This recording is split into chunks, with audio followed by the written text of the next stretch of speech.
entwined story map of event and place, where dappled sunlight shines through verdant vine. Our own abstract memories of a space, the clink of the glass when we sipped our wine. Our map has innumerable journeys, where stone paths snake away without a trace, finding a meshwork of our histories, when snow-covered pine trees shivered with grace. Records of space are our moments in time, thriving forests encase glacial lakes, their curves and contours following our climb, the golden leaves curled crisp as autumn wakes. Our story map in a colourful world, with endless love, our future is unfurled.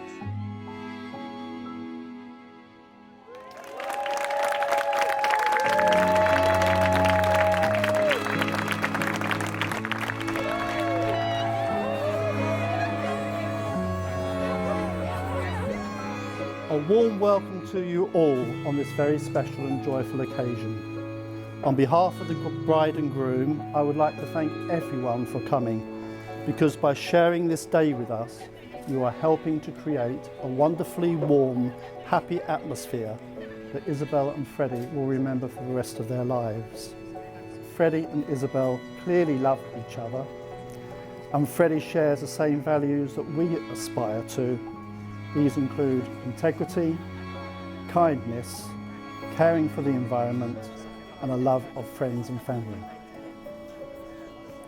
Isabel, we are very proud of you. You look beautiful, and we love you dearly. Today, surrounded by friends and family who have gathered here to support you and Freddie, I'm sure I speak for everyone when I say we are delighted that you have chosen to commit to each other in marriage. So to Isabel, my beautiful new wife.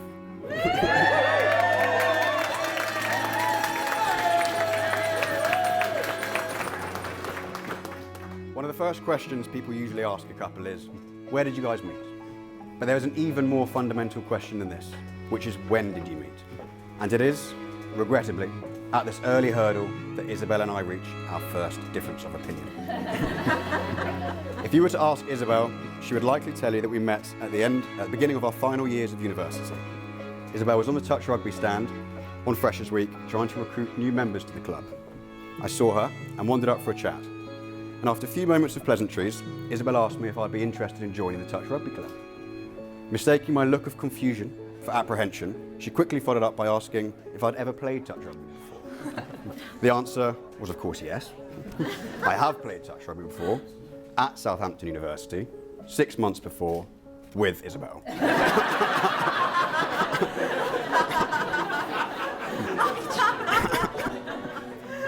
But being the thick-skinned and confident chap that I am, it took me a mere 6 months to recover from the setback. When on a night out, I saw Isabel, and having braced myself for another crippling rejection, I was pleasantly surprised when she then recognised me as that guy from touch rugby. A small but valuable win. We danced that night away, and I was confident that this time I had made a lasting impression. And as it was, after a few weeks of persistent messaging, I finally convinced her to go out for dinner with me. And since then, we haven't looked back. It was 3 years later, we jumped in the deep end and bought our first place together in East Dulwich, and have carved out a little corner of the world just to ourselves. Bella's already been a part of the family for years.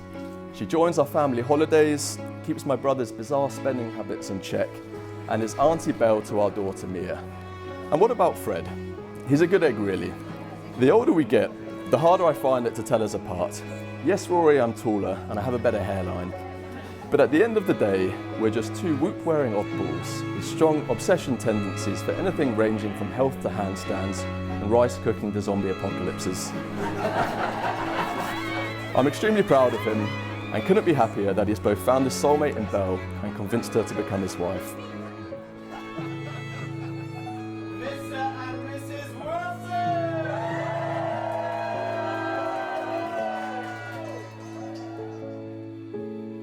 With your positive and playful outlook on life, I know that we are never going to lack for adventure.